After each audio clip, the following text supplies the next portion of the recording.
my name is Chris Willoughby. I'm a visiting assistant professor of the history of medicine and health at Pitzer College in Claremont, California. In 2016, I did my PhD in history at Tulane University, and I am the author of the brand new book, Masters of Health, Racial Science, and Slavery in U.S. Medical Schools, which was published in November of 2022 by the University of North Carolina Press. And thank you so much for having me. Oh, you're welcome. And thank you for being here. The book is really well done. And I think I'd like to begin by asking you how you came to write it and what you learned while doing it. Well, that's a great question. So it really started with a fairly simple problem.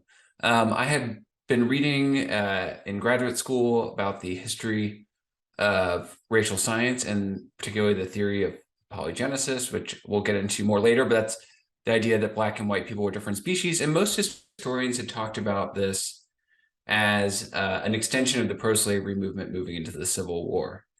And I was reading these texts by pro-polygenesis scientists, and I kept coming across and reading on the cover pages, Dr. Josiah Nott, Dr. Samuel Morton, and many of their contributors to their texts were also medical faculty. Josiah Nott, for example, a person in my book, helped found what was then the Medical College of Alabama and is now the University of Alabama at Birmingham, the main medical school in Alabama. And so it led me to a kind of an intriguing question of what if racial science in this period was not just politics masquerading as science, but what if it's actually influencing medicine, being taught in medical schools? And so that was really my central question. And what I also wanted to prove early on was I didn't think it would be very shocking to find out maybe that the Medical College of South Carolina was a hair racist in the 1850s. So I wanted to look at also schools like the University of Pennsylvania, the first medical school in the United States, and Harvard University Medical School. So places where slavery had already been abolished. And I started that research process more than 10 years ago. And since then, I think I answered my original question. Yes, racial science shaped medical education, but found far more that I'd be thrilled to talk about more today. Yes, I think that was one of the central themes that really popped out to me was this idea of how medical science created a feedback loop of racism, which we'll maybe get into towards the end, but the idea that it was more than just politics informing medicine, but it was really a science that was informing politics as well. And I think that is a great way to kind of begin with this idea of polygenesis versus monogenesis. Maybe you could explain a little bit about what the differences of those two are and how polygenesis kind of factors into this story. So for much of, I guess we might say, the history of Christendom, which is not all covered in the book, but monogenesis would have been the main way of understanding both human origins, generally speaking, and also racial differences. So by human origins, I mean monogenesis literally means a singular genesis, that all humans derive from one point of origin. And in the Christian world, or the Judeo-Christian world, perhaps we should say, this meant Adam and Eve. And through much of all kind of history prior to the year 1500, this was by far the dominant way of understanding the world. The discovery of Native Americans, though, asked for everyday scientists a really critical question of, we had no clue that this mass of people and continents were there, yet we believe everyone to be, and they're not connected by land to anything that we can see.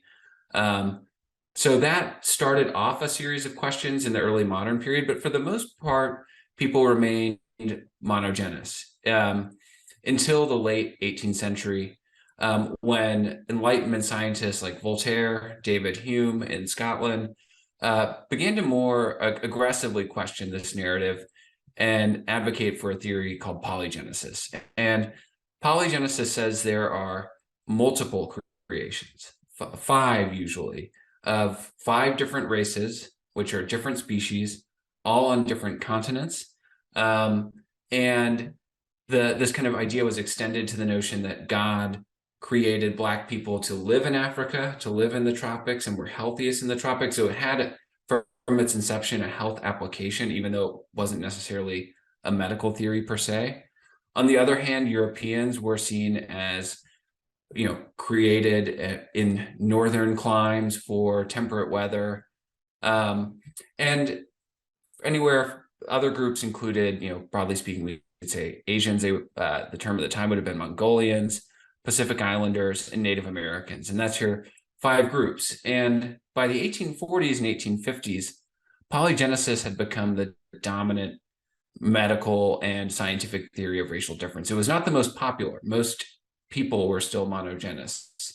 But in medical schools and in schools of science, in the 2 decades before Darwin wrote On the Origin of the Species, polygenesis had really begun to supplant monogenesis as a way of explaining racial difference.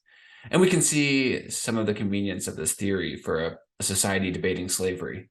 It said that Black people are literally built for labor in hot climates. Europeans are smarter, have kind of skills built towards managerial status. And so that's really the kind of broad underpinning in the history of race, the history of science, that Masters of Health tracks within the medical school, is a world where racial differences in monogenesis are caused by short-term environmental changes, to a world where God literally created everybody to be eternally different species. And that will have significant medical and social repercussions. Yes, and that we'll get into that in a second as far as the medical schools go. But tied to polygenesis is this notion of essentialism, right? And we have to kind of define what that is as before we move into kind of how these two ways of thinking about bodies and people are used in school. So maybe you could tell us a little bit more about the essentialism as it relates to polygenesis. Yeah, that's a great question. And it's one that my dad recently asked me as he's slowly marching through the book. So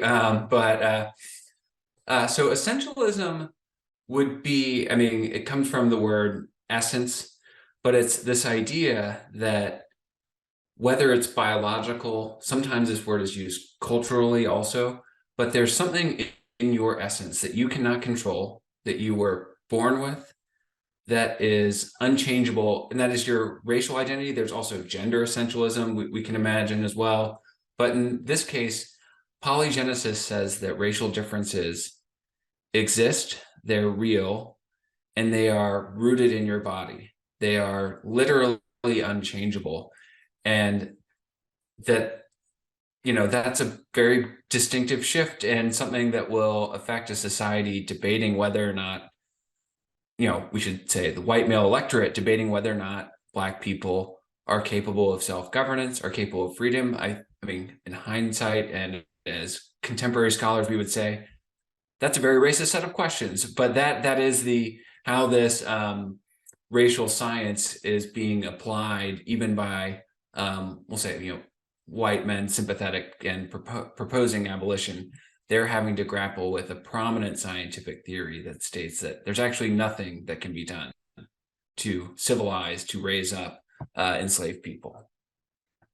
Yeah, and we did a interview about Benjamin Rush, so we kind of know what, but he specifically kind of situates us at the beginning by saying that, Black people are, it's a form of leprosy, and that this is a disease that can be cured. So would you say he was a polygenesis, or was he kind of on that cusp of before polygenesis?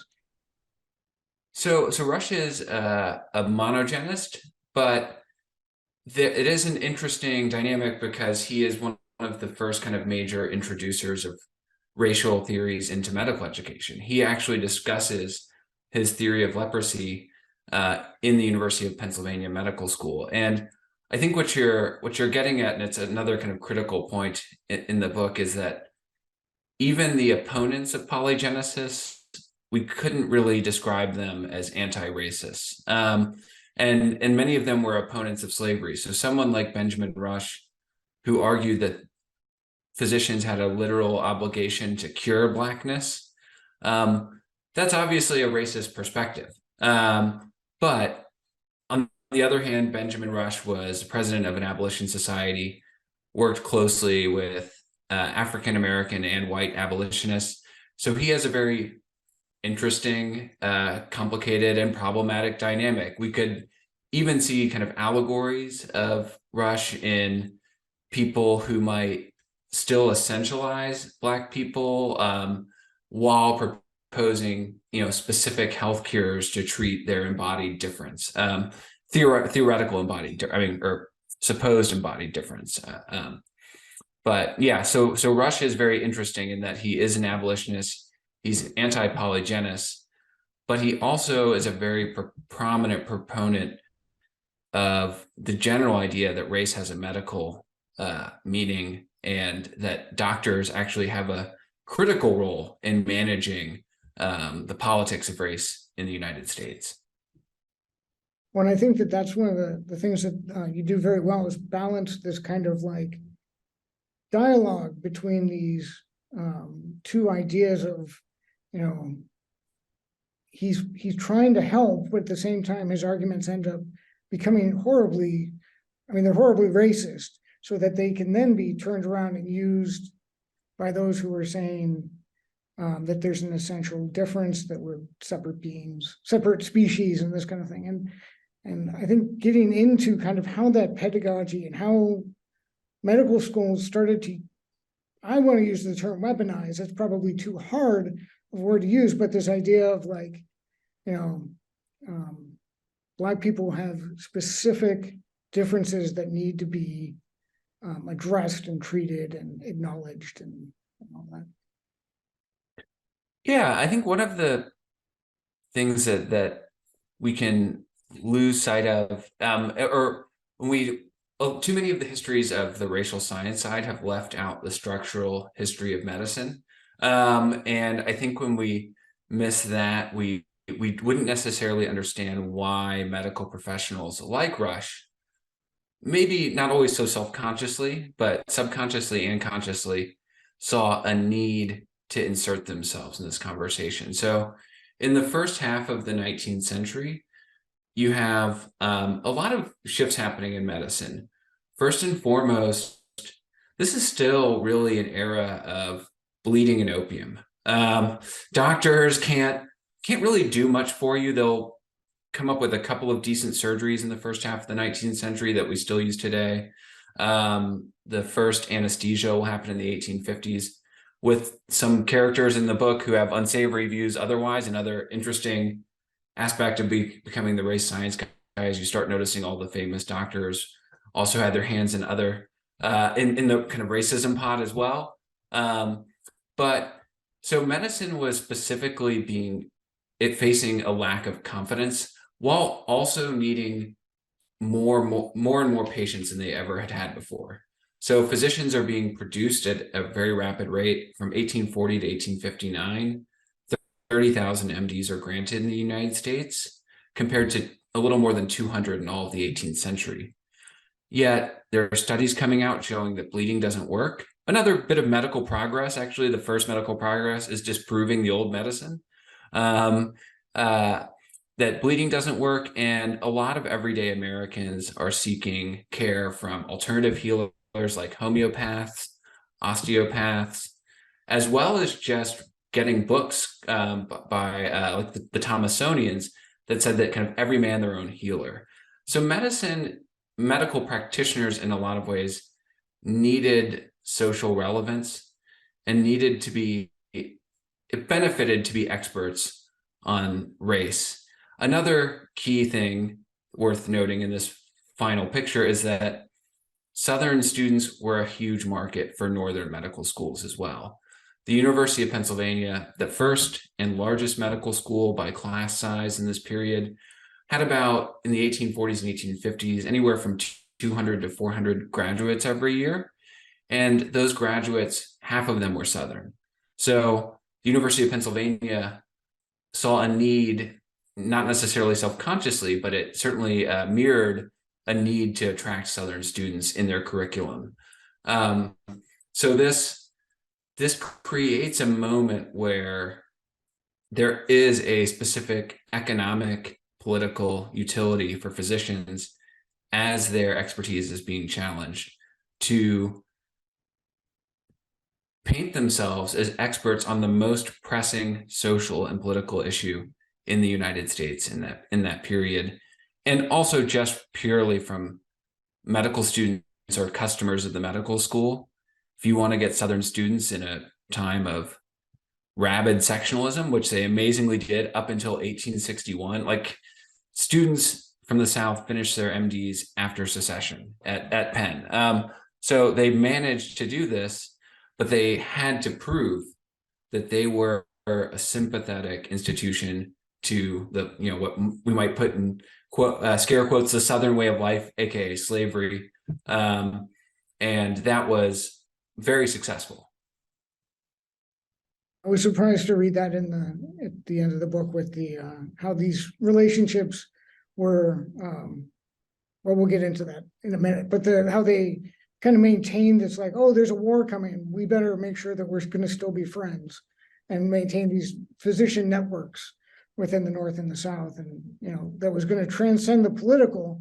But the whole point of your work so far has been like it never transcended the political. It embraced the political and kind of did this balancing act between medical education and racial science. And I think that's kind of where I want to go next, is this idea of like, how did they teach like actual medical science, like the physiology, not anatomy and all this, but then how did it become racialized as well? So what was, what was like the structure of pedagogy, and then how did race fit into that? So medical education, it's very interesting because it's so different from contemporary medical education in many ways. Almost, you did not have to go to college before attending a medical school. We'll get that out first and foremost. Literacy rates were not as high as we'd like amongst medical students, although I think most were functionally literate. And at the more elite schools, you had a much higher chance of someone having received a bachelor's degree. But the structure of medical school is you'd attend 2 and later 3 courses of the same lectures. So you'd literally attend the same lectures every year. This was anatomy, the practice of medicine, physiology, surgery and midwifery, as well as a few other courses every year. And those would be, a very rote lecture. You take notes, and then you'd write a medical thesis, which was about 20 pages and of terrifyingly bad quality. I read 4,000 of these for the book. Only found a little more than 400 on race or discussing race in some way. But as an evidence of how bad these were, I found 2 really interesting sources. But one where a medical professor actually suggested a ritual burning of MD theses every 4th of July. And then another medical student at the University of Pennsylvania wrote his senior dissertation on the need to abandon the writing of senior dissertations because they were all plagiarized and poorly written. But what I think we can learn from those, and why I use them so much in the book, is plagiarization and recitation actually reflect what was being taught in the school a lot. And where race most neatly fit into the curriculum, it was not the only place though, was anatomy lectures. Anatomy lectures and the anatomy curriculum more broadly. And anatomy is very interesting in this period because so if we were going to kind of simply stratify different educational moments, the 18th century is a period of bedside medicine, reading symptoms of disease for diagnosis. Whereas we think of the late 19th century as the advent of germ theory and bacteriology. The first half of the 19th century is the era of pathological anatomy, where dissection and postmortem examination are kind of critical rites of passage. And in the United States, that's very important. I mean, it's important everywhere, but generally speaking, dissection was practically illegal. You had to get a body, but no one consented to give their bodies. There were no legal channels obligating people to give up their bodies. So the first anatomy laws that were passed during this period would say somebody that died in a poorhouse with no family, their body would be given to the medical school. So before that, medical schools would just steal the bodies from the poorhouse. And even after those laws were passed, they didn't meet the needs. And what this dynamic makes in a white supremacist country is medical students stealing in Southern schools, stealing the bodies of enslaved people in northern cities before slavery was abolished, raiding African burial grounds of enslaved people. And then after slavery was abolished, we know that they were disproportionately stealing the cadavers of the poor, who were disproportionately Black people. So in a place like Philadelphia, Black people would have been way overrepresented compared to their population in the University of Pennsylvania's dissecting room. So students, first and foremost, did get a hands-on experience dissecting Black people's bodies, in some cases stealing their bodies themselves. And that's a real foundation of this medical racism, is that Black people's bodies were the most readily available fodder for training. Second, medical textbooks discuss craniometric differences. This is like the kind of key science underpinning polygenesis, and that's to fill the skull with, in this case, they would say lead shot to measure its cranial capacity. And so this science that was very popular in the racial science text, and something that hasn't been, to my knowledge, addressed in previous scholarship, ends up coming into antebellum anatomy textbooks in the United States by faculty at the University of Pennsylvania, the University of Louisville. So not just one textbook. So students would first read about racial difference in their textbook. Then we can also see racial differences discussed in anatomy lectures. And at this point, students might even pass around the skull of a racially differentiated skull in their lectures. We know that Oliver Wendell Holmes Sr. At Harvard Medical School, and the father of the famous Supreme Court Justice, he taught lectures on racial difference and racial science and polygenesis and monogenesis annually from his tenure in the early 1850s through the 1880s, when he retired in 1882. Same can be said for Joseph Leidy at the University of Pennsylvania. And finally, all these medical schools had museums with racialized human remains and skull series, and students could go look at them, examine them, and measure skulls for themselves. So it's nothing short to say that by the standards of 19th century medicine, racial pedagogy, while not the dominant theme of any medical lecture or of any kind of medical course, was standardized, relatively standardized, and rigorous. And there was a multi-layered pedagogy. It was not just casual asides here and there about racism, but really a well thought out racist pedagogy.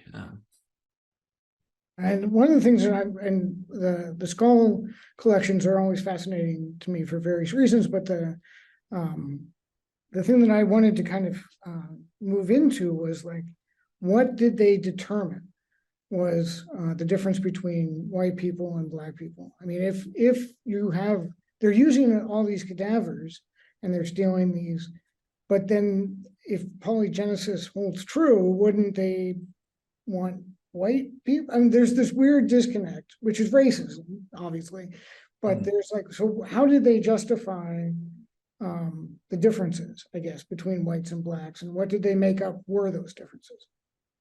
So that's a great question. We'd say maybe the biggest difference is about 10 cubic inches or so. And that's supposed cranial capacity. What we should make really clear, and then I'll get into there are other differences, but the biggest, most singularly obsessed about difference was skull cranial capacity, and how faculty did this. And this is what also I think is, to me, very, very interesting about this, is we can actually see a lot of modernization of medicine, a lot of medicine, and even this racial science reflecting what we would think of as modern scientific methods and standards, which should lead us to be a little bit more critical when we read contemporary science. Not would be the point, not to say this was good science, but so physicians increasingly collected tons and tons of skulls. The most notable would be Samuel George Morton, professor at the Pennsylvania Medical College, a small competitor of the University of Pennsylvania.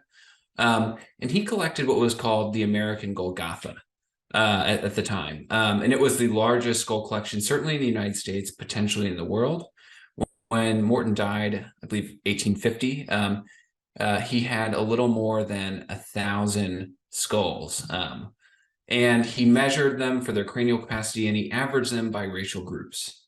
There have been lots of debates. I would suggest taking a look at the book Mismeasure of Man to see all the problems of with Morton's method. But first and foremost, we would actually say the biggest problem flaws are at the point of collection.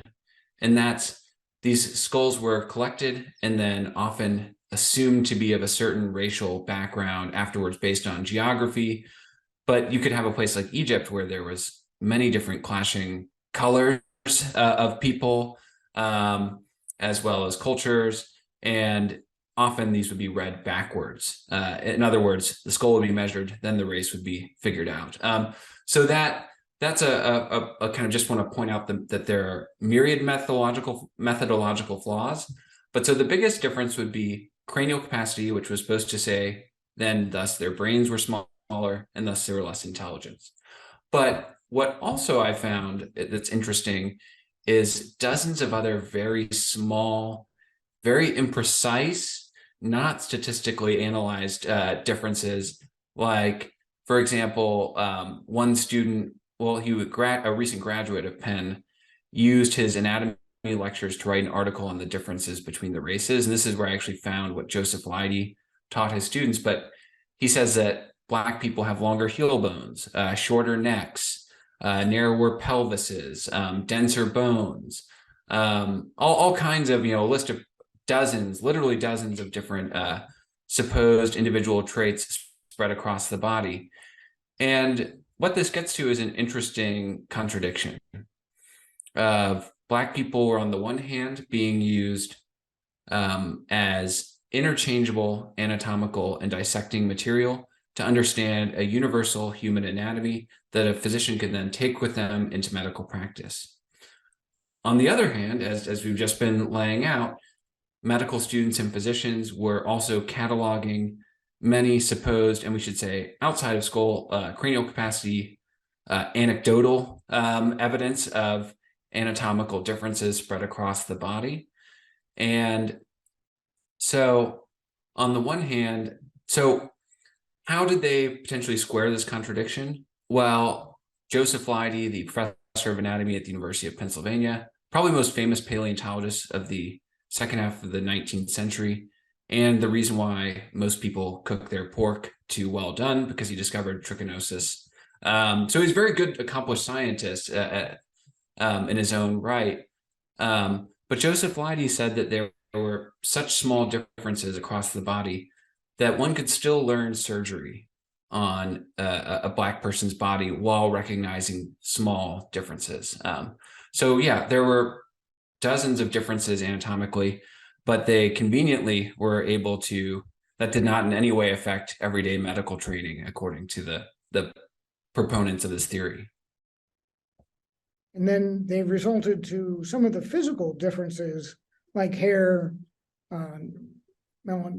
pigment, that kind of thing. And from that extrapolated all sorts of other, where we get into more political and social, where, African Americans are better suited to hot climates. They're stronger and more easy, better to work in fields than whites, that kind of thing. And all that was medicalized, correct? Yeah. So everything from temperament to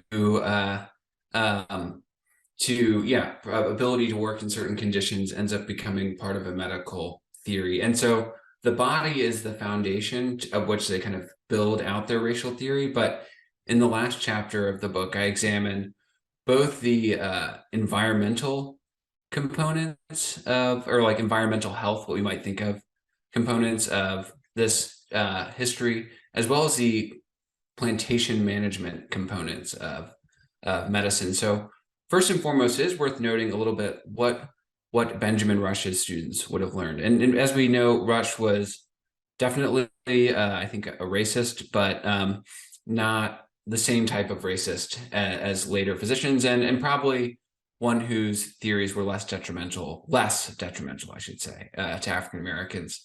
But Rush basically said that,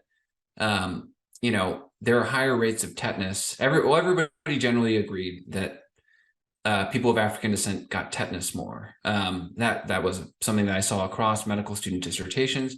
But in the early period, they said this was generally because enslaved people particularly went barefoot. A very good explanation for higher rates of tetanus in a mechanical place. And other sort of environmental factors like that actually could explain higher rates of tetanus. They have nothing to do with one's body, one's racial background, but about the conditions in which one lives and works. And with a few exceptions, most diseases in the early 19th century, late 18th century were not racially coded. There are exceptions to that, but and there was more debate about those exceptions. But by the middle of the 19th century, students were much more universally believing in racial immunity. So more students were inclined to say that higher rates of tetanus were not because of poor treatment on plantations, but because of differences in the body. Yellow fever and malaria were particularly notable in that students almost universally agreed that Black people got malaria and yellow fever less than white people. While I should note there is no inherited immunity from yellow fever that's been documented by scientists. And we should also think, when we talk about sickle cell anemia, that is not a trait that is only possessed by people from West Africa. And even the Duffy antigen, which is more confined to West Africa and does provide some protection to malaria, is not held by all Black people, much less, and it's not widespread outside of West Africa either. So we shouldn't think of this as something that's a universal racial trait. But they also said people of African descent were more likely to have bad outcomes from pneumonia or the flu. So basically, the diseases of hot weather in the tropics, like malaria and yellow fever, people of African descent are protected from, thus convenient for working in the Gulf South. And the diseases of cold weather, where freedom was, where in the North they were distinctly disposed to. And they also said that, some students at least, that Black people were more likely to go insane in colder climates, or they weren't sure if it was freedom or colder climates, but one of the two was causing higher rates of insanity. And then one more note, this also correlated to distinct treatment. Students universally agreed, or I should say almost universally agreed, that Black people should be bled less. Likewise, students learned, even in northern schools, disturbing methods of plantation management. One medical student from South Carolina discussed in his dissertation the need to whip a man who complained of being concussed, and he was whipping him to make sure that he actually was concussed, because he feared he was feigning illness. a student at the University of Pennsylvania noted in the margins of their lecture notes. We don't know exactly where this comes from, but this was a document in Philadelphia from lecture notes from the University of Pennsylvania. But the student noted that a Virginian had dug a grave in the middle of his field and told this was during an outbreak of the chills of some sort of fever, that the next person who complained of being ill would be buried alive. So students this meant to be that this is how you kind of suss out real versus fake illness, because a lot of the physician's job on a plantation was keeping the plantation running by tackling the health concerns. So this could also mean trying to suss out if these health concerns are fake, which in many cases they were not, obviously. Sometimes feigning illness could be done to exercise a bit of autonomy, find some freedom, but just as often, these are people being tortured who are ill to try and make them go back to work. Well, and I think that brings up a really important point that you brought up before, which is this idea of how the medical profession uses race to not only give themselves authority, but also agency within a culture that doesn't necessarily trust them. So if they can go in and treat the slave population, say we have you know where I'm going with this, right? So that's an interesting point that you make very well. And I think I wanted to read just at the end here, this quote from the end of your book, which is ideas of race and health have lent weight to the notion that biological races are real and that human bodies and genetic inheritance naturally divide humanity into simple categories. The adoption of racial ideas has led to a medical culture that takes advantage of and sometimes harms the bodies of the most socially marginalized and disadvantaged people in a global society. That's a pretty harsh condemnation. And do you think that the things that this white supremacy that we've been talking about continues today? Yes. I mean, I think I should say that a big point of this book is it's not really about the choices of individual actors or physicians, but it's more about what we might think of as large-scale cultural shifts. And so, while I will say I think it's a harsh statement, but there's also a bit of optimism at the end of the book as well. So the way I see race as functioning is it justifies different tiers of care and treatment in a society. So in the 1850s, it literally justified the forced subjugation of people. And it also said something, this is maybe a bit more of a kind of class-based analysis also, but that the worker, the white worker and the black worker, not necessarily the language I would normally use, but have completely separate and alienated means. And race is used as this wedge to make them see themselves as different and their oppression as different. While their oppression they also shared many similar complaints. And I think in the eras afterwards, race has served to both invisibilize the way wealth inequality actually is one of the biggest determinants of health outcomes, which are obviously, who's wealthy is heavily racialized. But it serves to make it seem like there are poor health outcomes because this person is Black, because of something in their body makes them more likely to have asthma. Whereas it might be, in the case of asthma, that if you go back and look at the history of the 1950s, many poor Black neighborhoods have had interstates built right in the middle of them, and they tend to be much more located near factories, near major pollutants. In the case of something like heart disease or obesity, once again, poverty can just as well explain some of these issues. But when we put them in terms of race, when we say it's something, especially someone's racial traits that make this, at best, the solution is a high-cost, genetically kind of focused medicine for a racial group that doesn't exist. That's like the humanistic response. If we say that the structures of our society and the way healthcare is delivered in a fee-for-service system, rather than everyone having access to affordable / free, there are different ways to do this, healthcare, then there's really not a great deal of a need for race, at least in the terms of medicine. I'm not saying that there aren't other places where racism exists and serves similar functions, but really, I think the kind of solution to the two-tiered or multi-tiered system that race helps justify of healthcare and healthcare distribution would not be needed not nearly as compelling and powerful if we didn't have a multi-tiered system of care.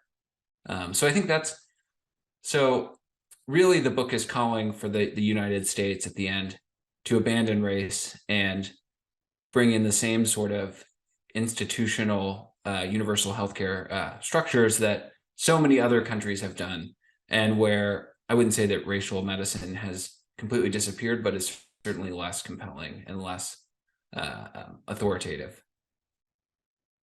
Yes, and I would also add to that, the end of the book really does, and I will recommend this book as a study of how systemic racism is born and how these systems kind of become embedded, because it really does a wonderful job of showing how these different ideas kind of creep into institutional knowledge and the way people function politically, religiously, and socially within their profession. So thank you for that. And yeah, I just wanted to give you a final word if you have anything. I think you did kind of sum it up pretty well at the end there. Well, I think you did bring up one other thing that I didn't necessarily get to, and I would also say thank you for your kind words. It means a lot. That's really the goal, is to focus our attention on institutions, and that's maybe a final word. And it's something you asked about earlier that we didn't get to, but when the book ends, it goes to all these physicians and medical professors in the North and the South, either before the Civil War or right after. There's a letter right after the Civil War from a Southern physician to Joseph Leidy at the University of Pennsylvania. I'm slightly paraphrasing, but it's very close. He says, "Remember your promise, Leidy, before the war. We'll be friends no matter what." And the point being is that this kind of rupture does not really rupture the institution and profession of medicine in quite the way we might expect it to. The resentments that tore apart families didn't tear apart old medical colleagues. And likewise, on the other hand, another rupture occurred at the same time. That's the Darwinian Revolution. And faculty who stuck around and taught well after the Civil War continued to teach racial differences, just with a Darwinist natural selection causal narrative for the creation of these differences. So a couple of key points to take away from that is, people don't die at convenient times to end historical epochs, but rather they live on. Many of the professors I study took their jobs right before the Civil War, or in the decade before the Civil War. So they continue teaching a very similar pedagogy afterwards. And that tells us something about institutions, is that ideas live on in institutions in ways that are quite different from how we think of kind of intellectual shifts in a history of ideas way. In that a professor who might adopt the causal narrative of Darwinism, that doesn't mean they discard everything else they've learned. And so that, I think, really does explain how, without the institutional reckoning that we have not yet had, how these ideas have really stayed alive fairly well without necessarily having the kind of hardcore need to justify racism that the era of secession certainly did. And yeah, so that I think would be my final point, is we need to really think deeply about the institutions to understand why racism perpetuates, despite so many people professedly opposing racism. Yeah, and I think it as you were speaking about it, it reminded me of like the tetanus example. Do they have tetanus because they're cutting themselves on rusty equipment and they don't have shoes? And then we have asthma. Is it because they have an innate fundamental anatomical difference, or is it because they live in an environment that's full of asthma-causing material? So it's that shift doesn't happen as much as we would like it to. Like the actual cause is displaced by this essentialist idea, I guess.